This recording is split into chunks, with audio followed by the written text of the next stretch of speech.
Olá, seja muito bem-vindo, bem-vinda e bem-vindes a mais uma edição do Câmara Rio Debate especial Notícia Preta. Eu sou a Thaís Bernardes e hoje a gente vai falar sobre ancestralidade e autoestima. Como as nossas raízes nos ajudam a nos empoderar hoje em dia.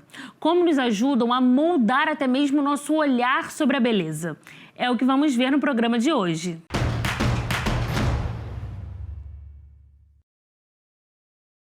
Hoje nosso programa terá um formato um pouquinho diferente. Agora, nesse primeiro bloco, a gente vai começar saindo aqui do estúdio para conhecer um pouco do trabalho de cada convidado. A diversidade de atividades de grande relevância para a valorização da cultura negra e da ancestralidade afro-brasileira está presente no trabalho de cada um de formas diferentes. Nós visitamos cada um deles e trouxemos informações bem bacanas para você. Vamos começar assistindo ao VT sobre o trabalho do Instituto Pretos Novos e do jornalista, músico e relações públicas de lá, que é o Alexandre Nadai. Vamos assistir.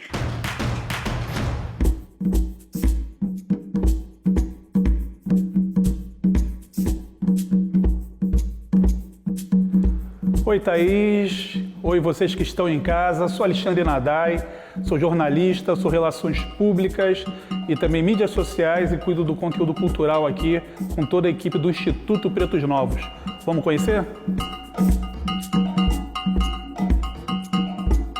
Aqui a gente está entrando na nossa exposição permanente. Tanto a Galeria Contemporânea quanto aqui da Exposição Permanente tem a curadoria de Marco Antônio Teobaldo, tá? E aqui é o nosso memorial, é o Memorial dos Pretos Novos. E é sempre bom lembrar que é Pretos Novos porque essas pessoas faziam o trajeto pelo Atlântico, né, vindo de África, nos navios tumbeiros, e eles eram amontoados, então muitos não resistiam a essa viagem e acabavam morrendo ao chegar no Brasil, por isso Pretos Novos, porque eles não chegaram a ser nem escravizados, né? Essas pessoas que eram tratadas não como pessoas, como seres humanos, mas como meros produtos.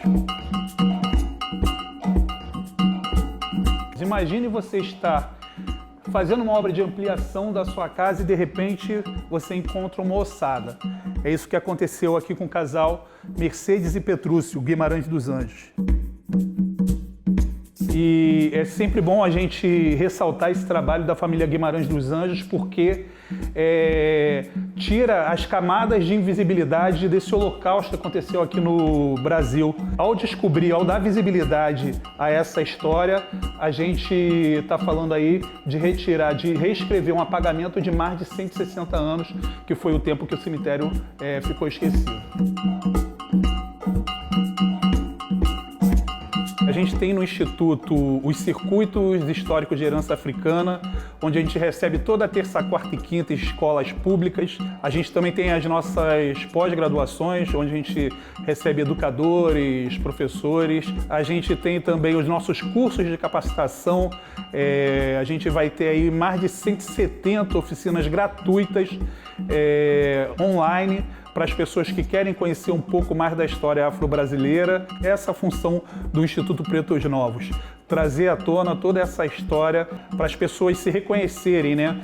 Trazer essa história de ancestralidade, essa memória afro-brasileira aqui no Rio de Janeiro.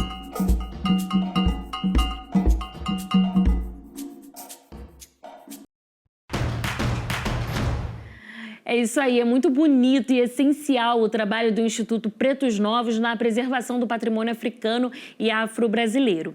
E continuando as nossas apresentações, vamos conhecer agora a Casa das Pretas, que é um grupo de mulheres feministas que trabalha para contribuir nas ações políticas e também proporcionar mudanças sociais e políticas para as mulheres negras.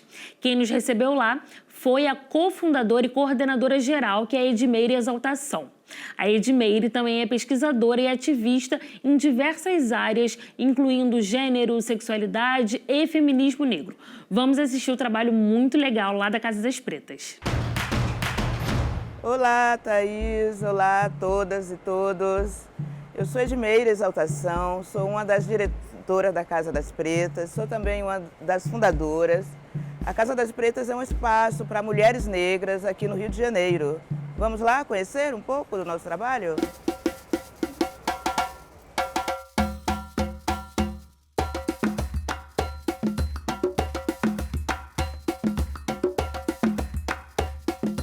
A Casa das Pretas é um espaço destinado a mulheres negras, criado para mulheres negras.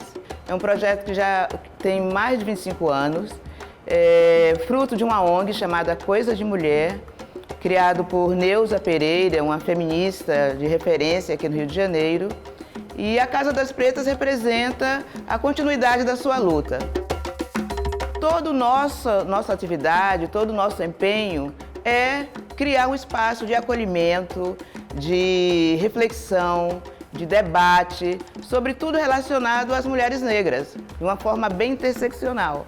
Então falamos sobre racismo, sobre violência de gênero, sobre sexualidade, sobre homofobia, lesbofobia. Então esse é um espaço de luta para reverter toda essa imagem que o nosso racismo tenta estruturalmente colocar mulher negra. É um espaço onde a gente trabalha a nossa ancestralidade. Se vocês perceberem, toda a decoração, todo símbolo, tudo que tem aqui na casa nos reverte ou nos leva a pensar e a vivenciar a nossa ancestralidade. Então somos cheias aqui de símbolos afros, de símbolos que lembram a nossa ancestralidade, principalmente a nossa ancestralidade feminina. Então é isso, a Casa das Pretas é um espaço para além das reflexões, né, sobre a vida das mulheres negras, é principalmente um espaço de celebração à vida das mulheres negras. Vou falar mais de uma forma mais geral no próximo bloco e nos vemos já. Muito legal o trabalho da Casa das Pretas, né? Bem, a nossa terceira convidada é a fotógrafa e pesquisadora Gabriela Isaías. Por meio da fotografia e do trabalho de pesquisa, Gabriela explora as formas como o nosso passado e nossa ancestralidade influenciam nossa autoestima no tempo presente. Vamos assistir. Oi, pessoal. Oi, Thaís. O meu nome é Gabriela. E eu sou fotógrafa documental, faço doutorado em Comunicação e Cultura na UFRJ.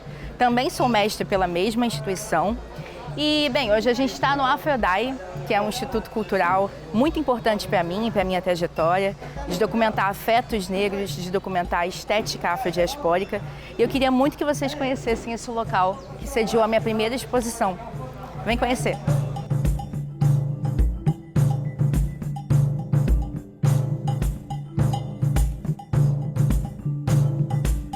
Foi nesse espaço que ocorreu a minha exposição, que se chamava Na Trança a Tua Herança. E é muito interessante para mim estar aqui, tanto do ponto de vista da fotografia, né, da Gabriela fotógrafa, mas principalmente do meu lado pesquisadora, porque mesmo eu não tendo conhecido Dai, mesmo durante a minha graduação e o meu mestrado, eu não tenha me inserido tanto na história dela, né, me aprofundado, enfim, mergulhado em quem foi Idalice.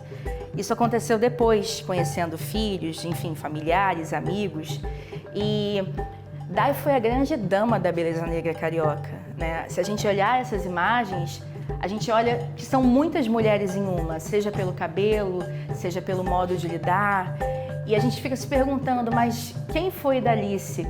E parece até clichê dizer, Idalice foi todas essas mulheres, porque não que ela representasse todas as mulheres negras em si, porque há muita diversidade, mas é muito bacana ver, a partir da estética, a partir do visual, como ela se colocava, como ela se projetava nos locais, a força que ela tinha e inspirava.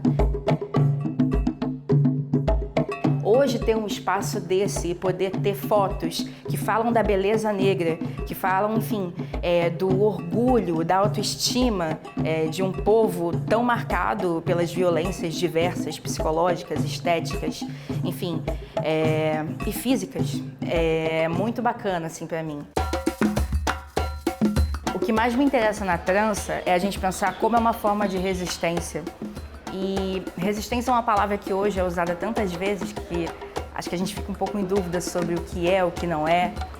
Mas quando você pensa em um tipo de resistência silencioso, que não grita, mas que perdura através das gerações, no meu caso, você pensa em uma trança. Quando você pensa que ali, num ramo de trança, se escondiam pedras preciosas, enfim, sementes, táticas de sobrevivência, caso houvesse alguma fuga, isso para mim é encantador.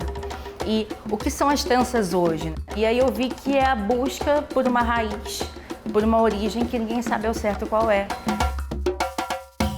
Nesse resgate a uma ancestralidade incerta, que você cria quem você é e você se coloca para o mundo.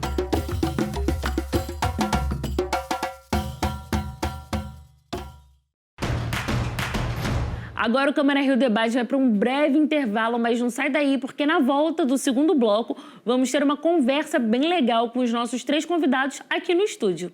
Voltamos já.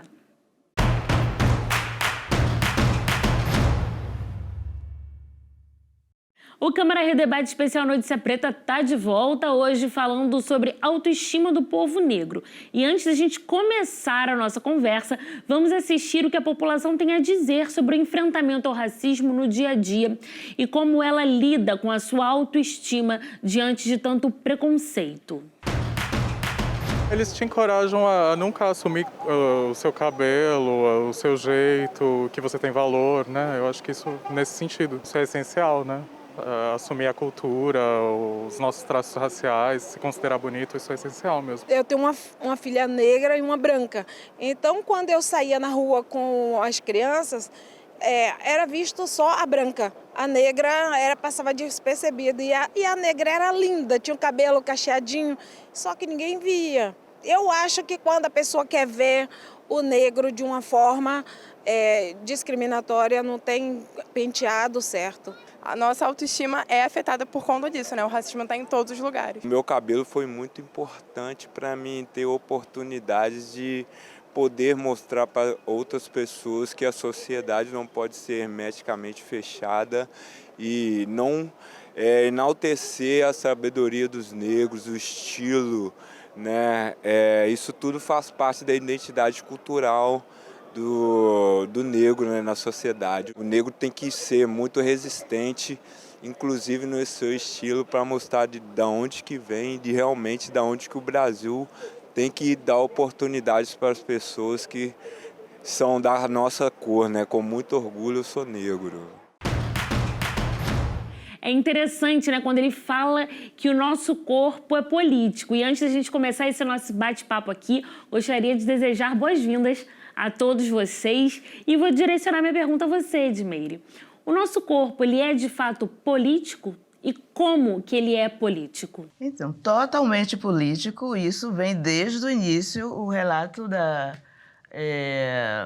Gabriela sobre o uso das tranças como, né, uma linguagem, né, no tempo da escravidão, é uma demonstração de como sempre nós usamos nosso corpo como uma linguagem, né, estética, ética e também política.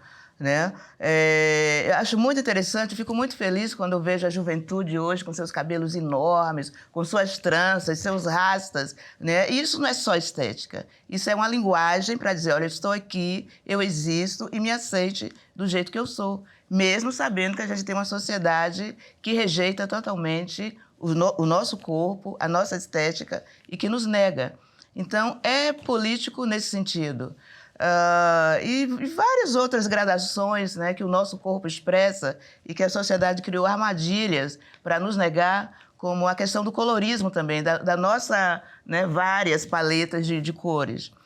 A sociedade racista ardilosamente criou essa gradação até para escolher quem tem mais passabilidade ou não. É claro que uma mulher com a pele mais clara do que eu vai ter acesso, vai ter mais oportunidades do que uma mulher como eu com a pele retinta. Então, tudo isso são armadilhas que a sociedade racista cria em cima dos nossos corpos e a nossa saída é politizar esse tipo de controle.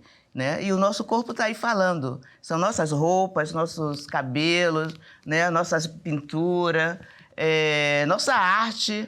Né? E isso está sendo maravilhoso nesse momento quando a gente está vindo mesmo para um espaço de luta e de embate. E aí, trazendo mais uma pessoa aqui que falou com a gente, teve uma mãe que falou que tem 2 filhas, uma branca e uma negra. E que todo mundo achava a branca bonita e a negra não bonita. E a gente cai num outro lugar desse colorismo do que é o ser não branco e o do que é o ser preto, né? Lembrando que, de acordo com o IBGE, negros é o somatório de pretos e pardos. Pretos e pardos formam o conjunto do que é o IBGE. E essa classificação é uma conquista do movimento negro. É muito bom a gente ressaltar isso. E aí a gente trazendo essa pauta do colorismo, do que é ser negro, do que não é ser negro, eu queria trazer isso para você, Alexandre, porque você atua, né, em algumas bancas, né, que identificam nessa questão da cota racial, o que é ser negro e o que não é ser negro. Que é uma pergunta que eu ouço muito frequentemente. Fulano é preto, fulano é preto. Eu sempre falo, pergunta pra ele. Porque a gente se vê, né, Alexandre? A gente se entende. Como que você, nesse seu trabalho, você percebe essa questão do colorismo? Como que isso flui? Então, Djamila Ribeiro, ela é muito assertiva, né? Quando ela fala, né? A gente tem o negro, né? Eu sou negro porque eu sou afrodescendente, né? Eu não sou preto, o rei tinto, né? Sou pardo, mas eu sou negro, sou afrodescendente e é uma posição política de me enxergar como tal. Mas como é que eu cheguei a isso, né? Hoje a gente fala isso, né? Na minha época de adolescente, né? Com as questões com o meu cabelo, eu não me via de trança, né? Porque a gente não tinha referência, porque não era uma coisa legal, era sujo. E depois, quando eu já, enquanto jornalista, resolvi colocar meus dreads, e eu tô te falando que eu tinha aí meus 28 anos, né? Assumi meus dreads e ainda fui muito criticado. As pessoas... eu enquanto radialista... que não aparece a nossa imagem, né? Mas tipo de apresentar. Ele tem esse aspecto aí meio maluco, mas ele é um grande repórter, entendeu? Aí você vê como a sua estética foi importante para você também se autoafirmar enquanto homem negro. Como o né? depoimento que o rapaz falou, né? De como é o posicionamento dele, né? O nosso corpo é a nossa arma, né? A gente se impõe. Eu, com essa vestimenta aqui, já sofri o racismo religioso, né? O demônio, essa coisa toda, né? Então não vou poder me vestir assim porque eu tô correndo o risco de sofrer intolerância de qualquer forma. Porque é a nossa estética também, né? Quando a gente usa as nossas vestimentas, isso também faz parte de tudo esse conjunto da nossa beleza, né? Quando a gente traz nas nossas roupas os búzios, né? As estampas, né? Africanas, tudo isso faz parte. E no Instituto Pretos Novos a gente tem essa preocupação. A gente tem lá o circuito de herança africana para as crianças de escola pública, né? Porque a gente não se viu dentro dos livros de história, né? E a gente sabe o quão é difícil para essas crianças se conhecerem e se autoafirmarem. E aí a gente identifica o seguinte, lá no Pretos Novos a gente identificou o seguinte, nas parcerias com a Secretaria de Educação do município e do Estado, né? O município, por sinal, que já mudou e agora eles incluíram diversos personagens e personalidades negras nos livros, né, daqui do município do Rio de Janeiro. René Silva, lá do Complexo Alemão do Voz das Comunidades, é um dos que está em um dos livros da prefeitura, né? Então, em cima da 10.639 e da 11.645, né? A gente tem que preparar... São as leis que determinam o ensino da história afrodescendente. Nos livros de história, né? Não só, né? Em toda a educação, a gente, em cima disso, a gente sente a necessidade de preparar o educador. Porque não adianta levar ali a criança se o educador, que como eu, de repente, não se via nos livros de história e não se identifica como negro, porque tem isso, né? A pessoa tem que se identificar como negro, né? A gente tem feito esse trabalho para que primeiro o educador se sensibilize, conheça essa história, para poder trabalhar junto a essas crianças e aí cumprir esse papel que a gente, eu acredito que Edmei, eu não sei a Gabriela, que é mais nova, né? Eu tô com 46 anos. Você também é mais nova, né? Mas... Eu sou dos anos 80, só pareço. Então, da gente sensibilizando esses educadores, a gente pode multiplicar com essas crianças em casa e melhorar essa autoestima, né? E da gente se conhecer enquanto negro e saber que negro é ser bonito, né? Você não precisa seguir aquele padrão estético ali, eurocentrista que a gente é refém ainda. Sim, e isso tem muito a ver com a gente sabe quem a gente é. Era um assunto que a gente estava tendo, né? Antes a gente falar fora aqui nos bastidores. Negro, a gente sabe quem a gente é. A gente sabe das nossas origens, né? E aí, a Gabriela, a gente até teve esse assunto, porque ela é uma negra de pele clara. Então, como que foi para você se entender enquanto mulher negra? Eu, quando fiz essa pergunta para você, você falou assim, os brancos sempre souberam que eu era negra, né? Mas como que foi para você esse processo? Você também sempre soube? Ou falavam pra você que você nem é tão preta, é uma moreninha. Moreninha, eu sou... Meus pais são um casal birracial, né? Meu pai é negro e minha mãe é branca. E eu sempre fui a café com leite, né? Branca demais pra ser preta, preta demais pra ser branca. Mas, ao mesmo tempo, sempre tive episódios de racismo desde criança. Então, isso, eu sempre vivi um pouco no limbo, eu não sabia o que eu era. Só que existe uma pesquisadora fenomenal, Neuza Santos Souza, que ela fala que ser negro é você tornar-se negro, né? Então, por isso que eu ressalto a importância desse trabalho que eu comentei com tantas mulheres negras, porque olhando a identificação delas, a estética delas, o cuidado umas com as outras, eu me identifiquei ali e me reconheci enquanto mulher negra que eu sempre fui e que me negavam, às vezes, por ser clara demais ou tentando me proteger de alguma forma. E é engraçado como séculos depois a gente continua caindo nessa armadilha, como a Edmire falou, né? Uma armadilha colonial, de divisão. Então, naquela época, que não foi há nem tanto tempo atrás, mulheres negras de pele mais clara tinham trabalhos dentro de casa. Mulheres negras de pele mais escura, em zonas urbanas, elas iam para as ruas e em áreas rurais elas faziam trabalhos braçais. Mas sempre não tinham o status de ser humano. Eram sempre seres animalizados, homens negros também, mas no caso a minha pesquisa foca mais em gênero, né? Então, até hoje a gente não fala, fulana é uma mulher negra muito bonita. Sempre tem que ter o negra. Ela não basta ser mulher, ela tem que ser uma mulher negra, né? E isso tira a gente da normalidade. É como se fosse algo de exceção. É um marcador. É um marcador que insiste. Diferenciar. A subprefeita de Queimados, ela é negra e ela conta uma história que ela tinha um noivo em Volta Redonda e esse noivo tinha uma amiga que era advogada e que essa amiga, quando ela chegava, você que é lá da região lá de Amazonas, né? Até que você é bonitinha. E aí, por que ela era da região de Amazonas? Porque ela era de Queimados, né? Então, era pretinha e, né? E apesar de ela ser negra, ela era bonitinha, entendeu?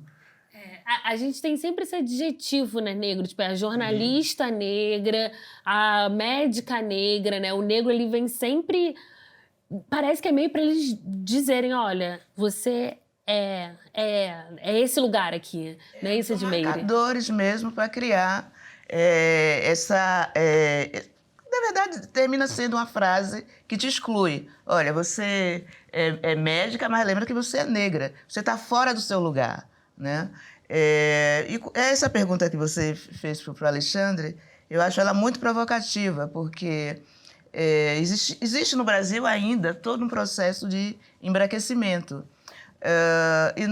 Eu sou de uma geração que a gente cresceu a não se enxergar como negra, né? E no movimento negro até existe uma brincadeira que é uma pergunta: quando você nasceu? Né? Quando você nasceu como negra? Porque é um processo muito doloroso, assim, não é fácil. E que a gente lembra. Sim, não é fácil você se descobrir enquanto negra numa sociedade que sempre te negou, que sempre disse que você não prestava, que sempre você foi a pior, né, espécie humana da sociedade.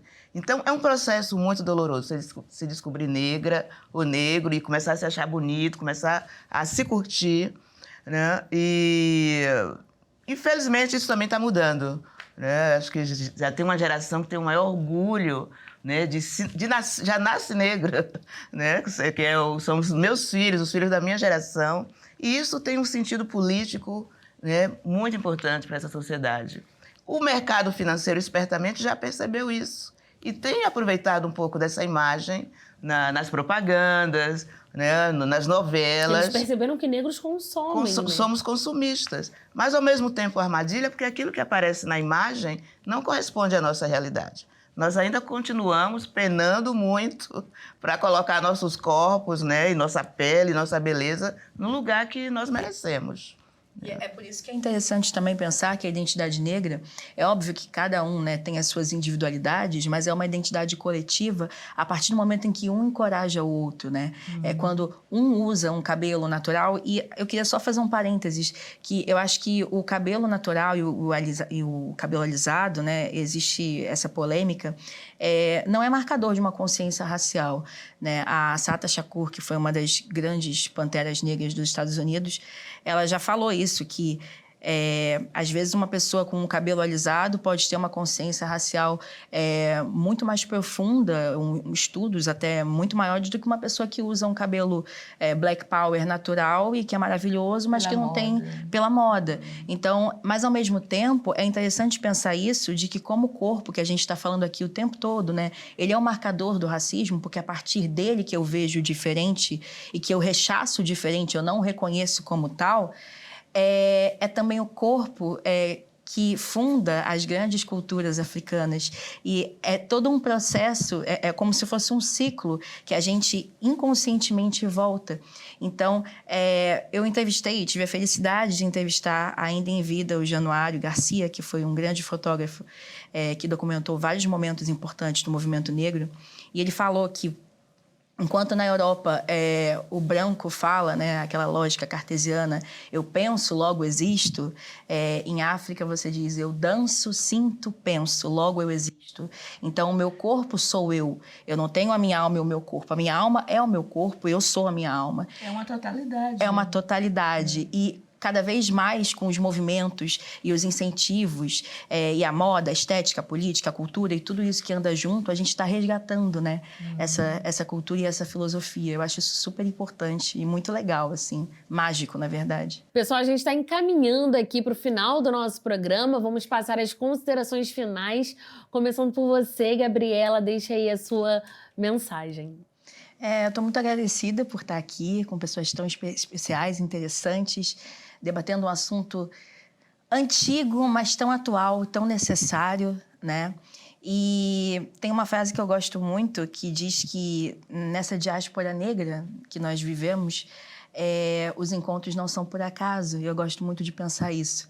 Então, eu acho que nós nos reencontramos e nos encontramos constantemente. Então, muito obrigada pelo convite. Espero que a nossa conversa, os nossos estudos tenham ajudado enfim, incentivar um novo modo de pensar. Edmeire, antes de passar para você, eu queria agradecer, porque eu tenho certeza que se hoje eu estou aqui e tantas outras estão aqui, foi porque você e todas as mulheres da sua geração e antes de você abriram as portas para que hoje eu, Thaís, pudesse estar aqui. Então, assim, eu estou extremamente feliz de ter essa troca com você. Eu não poderia passar para as considerações finais sem falar isso. Muito obrigada. Thaís, e aqui eu digo uma frase que tem sentido na filosofia africana e que a gente resgatou de uma forma muito legal, que é Ubuntu, né? Eu sou porque vocês são. Se essa juventude não quisesse receber, né, esse caminho que foi traçado, não teria sentido a nossa luta. E essa nova geração recebe com muita força e a gente, com muito orgulho, passa o bastão para vocês, né? Mas eu gostaria a gente falou muito dos nossos avanços políticos, do nosso progresso enquanto seres que querem viver felizes nesse mundo, mas eu faço questão de lembrar que o Brasil ainda é um país que mais mata negros no mundo, né? Existe uma matança intencional, né, um genocídio, que são os jovens negros que morrem a cada 23 minutos. Nós temos um relato de um negro que morre nesse país. Isso é muito grave, é uma tragédia que tem que ser denunciada internacionalmente. Isso está além das nossas forças políticas de coibir, de lutar contra. Então, eu agradeço a oportunidade que você nos dá de estar aqui falando de um tema tão importante e vital para a nossa existência. E vamos seguir em frente. Espero que cada vez mais a gente tenha programas como esse nesse país que evita tanto tocar numa ferida que é tão dolorosa, não só para a gente, mas para a sociedade de um modo geral, que é o racismo nesse país. Muito obrigada. Alexandre, passar para suas considerações finais, já agradecendo a você também. Eu que agradeço poder estar aqui, dividindo aqui com essas duas grandes mulheres, com você aqui, esse espaço que é importante da gente estar debatendo essas pautas, convidar a todos para conhecer o Instituto Pretos Novos, né? A gente está com exposição nova, contando essa história, a gente tem os circuitos gratuitos aos sábados, então, para conhecer um pouco o trabalho, para a gente ir tirando essas camadas, né, de racismo, né, falar mais sobre essas questões, não é mimimi, e pedir para que as pessoas reflitam em casa o seu racismo de cada dia, né? Cada dia a gente comete um ato de racismo, então vamos refletir sobre isso para a gente ser um pouquinho melhor amanhã do que a gente é hoje, tá? Então, só agradecer poder estar aqui com vocês. Eu que agradeço. Foi um prazer conversar e debater sobre esse assunto tão importante. Façam esse exercício que o Alexandre propôs. Você já cometeu um ato racista hoje, você foi racista hoje, mesmo que não de uma maneira intencional.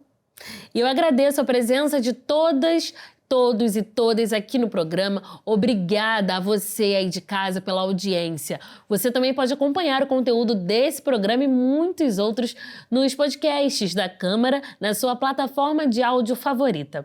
Veja também outras notícias nas nossas redes sociais no Câmara.rio. O Câmara Rio Debate de hoje fica por aqui. Até a próxima. Tchau, tchau.